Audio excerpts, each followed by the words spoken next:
We actually invent an idea of what we think we are, and then we act it out daily in the physical world.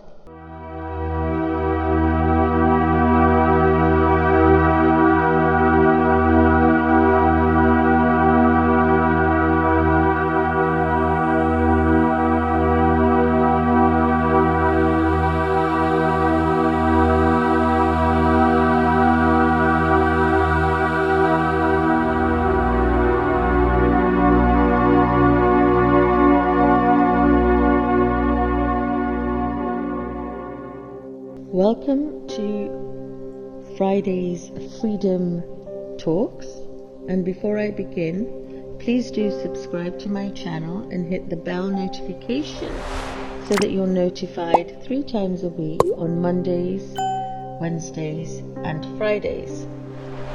Also do take a look at the description below so that you can receive your free energized painting, and that you can also book a free discovery call with me in light of various mentorings, teachings, coaching and breathwork sessions, energy transmissions and art commissions that I offer.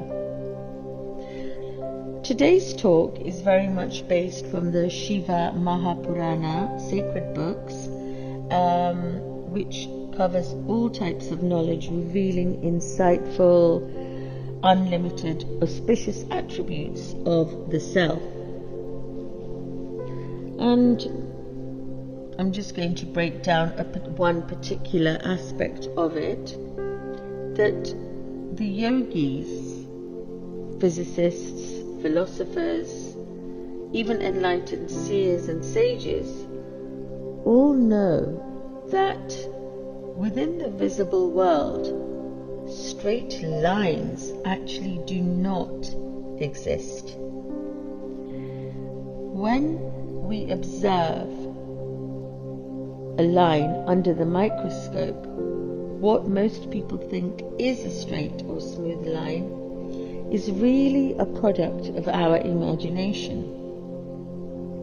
For example, a line that is drawn with a pencil and a ruler on a piece of paper, when it's observed very, very closely under the microscope, it's actually full of irregularities and curves and waveforms. And with a strong enough microscope or sufficient inner insight, we know that what actually appears to the naked eye as a precise line is in fact more like a rigid mountain range. Even objects made out of metal and wood, or even glass that are formed at 90-degree angles, for example a building or a table, in fact has no exact 90-degree angles. We say that buildings are standing straight and that there's a mutual agreement amongst people because it's creating a collective belief. To actually engineer a perfectly straight building, even with the right tools on a subatomic level, would be in fact impossible, because everything that is man-made or made of matter is actually limited when I'm talking in terms of space and time. It's actually variegated, which means it's imperfect. And this takes me on to the actual consciousness talk, that similarly what people often consider to be the I or their self is actually a fictional entity that's created by their own imagination. Just like the geometrically aligned buildings and chessboards with squares on them that we see every day. We actually invent an idea of what we think we are, and then we act it out daily in the physical world. And it's from this point that we then start to react and view the world from this very fictional standpoint, referred to as the false ego. In Sanskrit, this is known as the ahamkara. So this false ego, this false light, makes you think that you are something purely from the standpoint of the imagination. And so the only lines that are true straight lines, or for example, a perfect circle exists only within a dimension of understanding that is beyond the empirical material, beyond the opinion, beyond partiality. And so these perfect geometric shapes, for example, truly exist only within an immaculate cosmic consciousness, or the colossal cosmic intelligence that is in fact invisible to the naked eye, that sees only the empirical reality, and yet it encompasses the deepest layer of our individual intelligence and highest reasoning faculties, such as simple mathematics. So drawings and diagrams, for example, are really attempts at projecting the unlimited perfection with a limited or imperfect tool. And this kind of representation at a perfect level is possible only outside of space and outside of time. In fact, it is impossible in practice.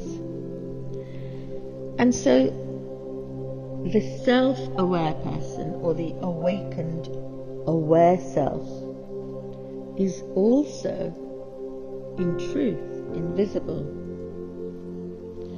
That is why the attributes like the colour, the height, the occupation, the nationality, blah blah blah, the masks, the labels, are not really real from that standpoint, but they're actually a product of the socially worldly constructs which are referred to in yogic science as the Māyā, the great illusion. But human beings put so much importance on this Māyā.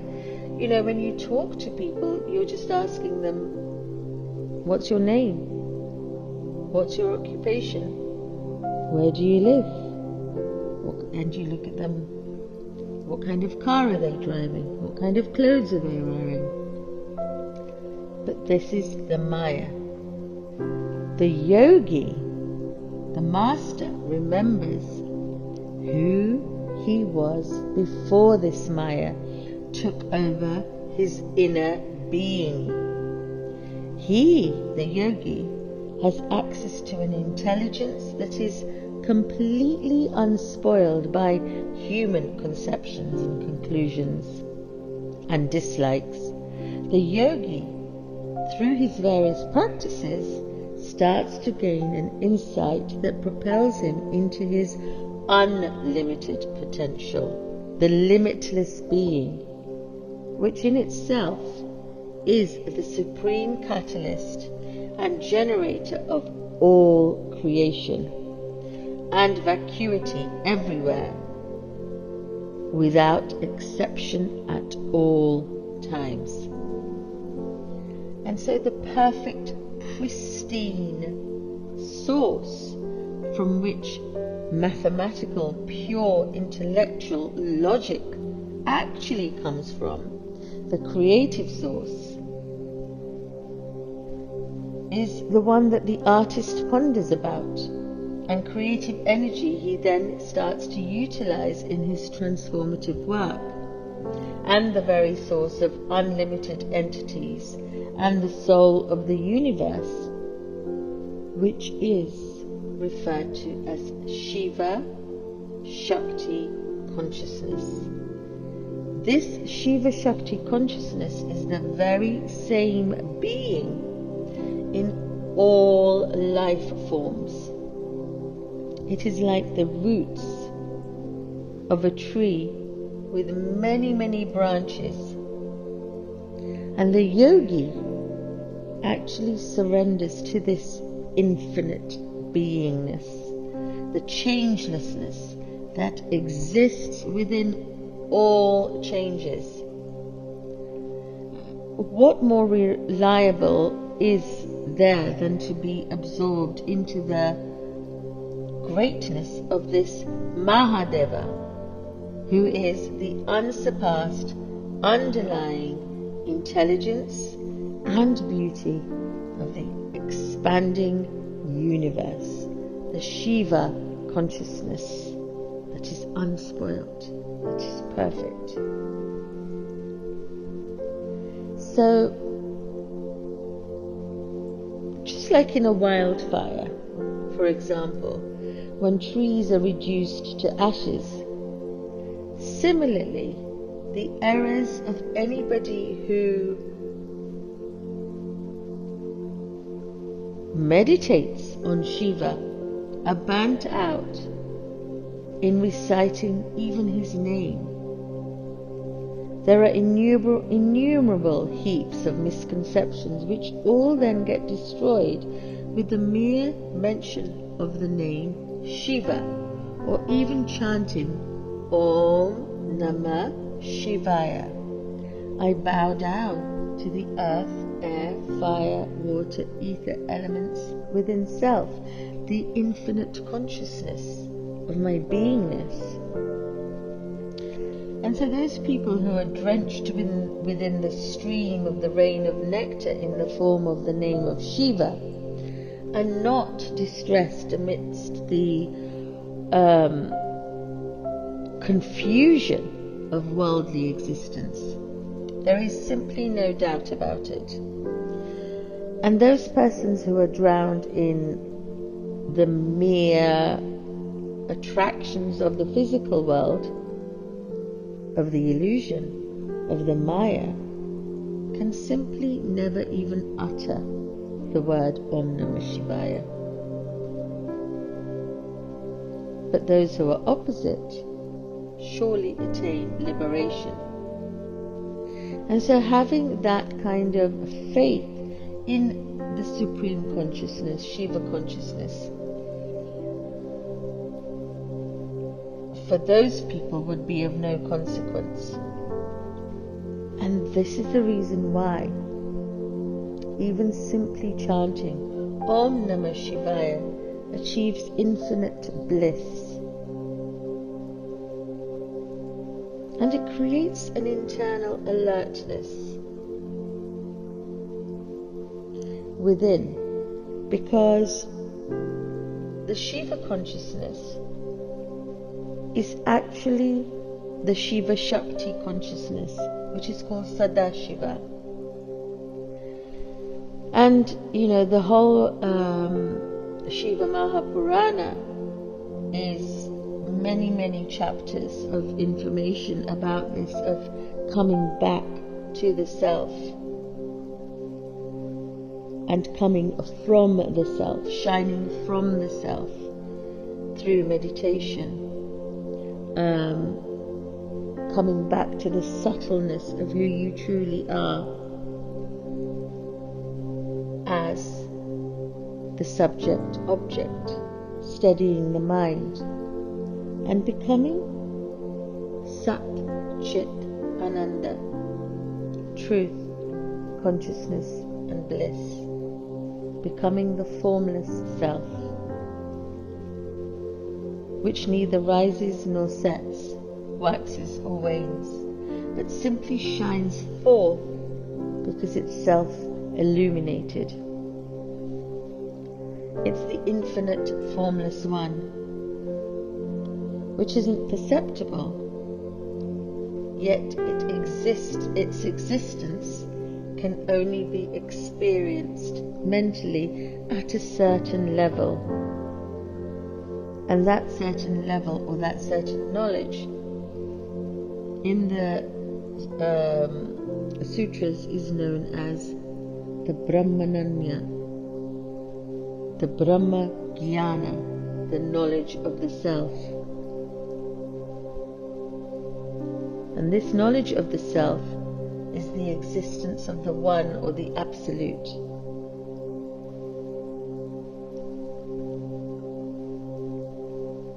And this absolute knowledge, the state of it, is to experience oneself like the calm of the ocean, where there is any absence of any form, but you're just being in samadhi, in dhyana, meditation. And so this is very, very deep, and there are many books in the Shiva Mahapurana, but this is just a small extract just to get you all thinking about who you truly are. And I just leave you with one thought today, that if you can just turn yourself inside out and start projecting yourself from that point of view as you go forward in your daily life, it will really start to shift the reality of who you're being from moment to moment to moment, because, like I always say, it is your state of being that creates your circumstances, not your circumstances that create your state of being. And this is really an aspect of your development in spiritual maturity, about simply embracing more and more of your inner balance, beyond the constant need to be stimulated or entertained by the outside external environment. And this comes from maturity, of really appreciating the frequency of an inner peace, which is your eternal truth of life.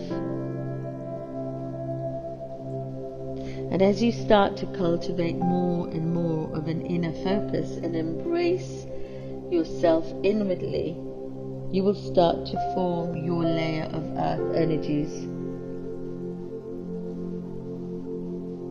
and your circumstances, which will be more blissful from a frequency point of view.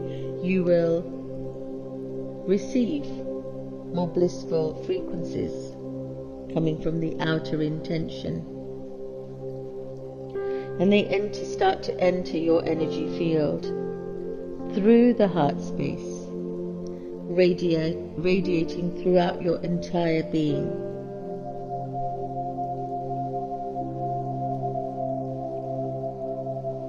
And when they radiate your entire being, these frequencies start to cater on an increased sense of joy throughout your whole journey, which is constantly expanding.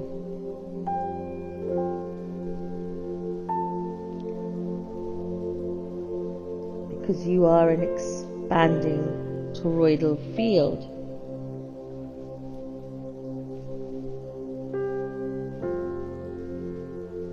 And so, coming from this space of inside out,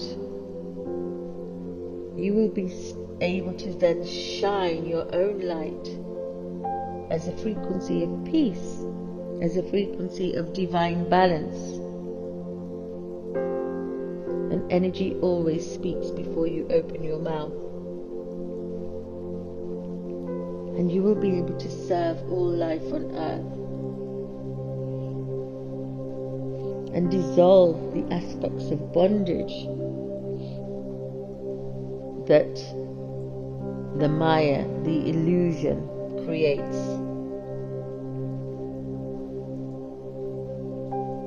And so I'd like you to take away today that the thoughts that you entertain are more powerful than the words that you speak,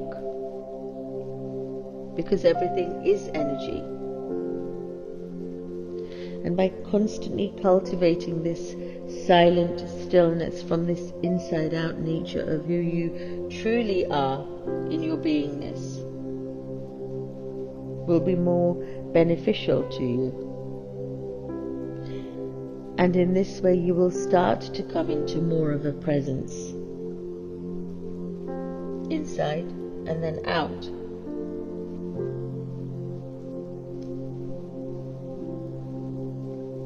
But all of this takes a great confidence to humble yourself every day, every moment, every breath. But it's a beautiful space to be in, because you will start to naturally radiate a vibrant maturity that's beautiful, that's loving and refreshing to all those that you encounter. And remember to always stay humble, because we are all eternal students of the infinite consciousness. So thank you for listening. Om Namah Shivaya.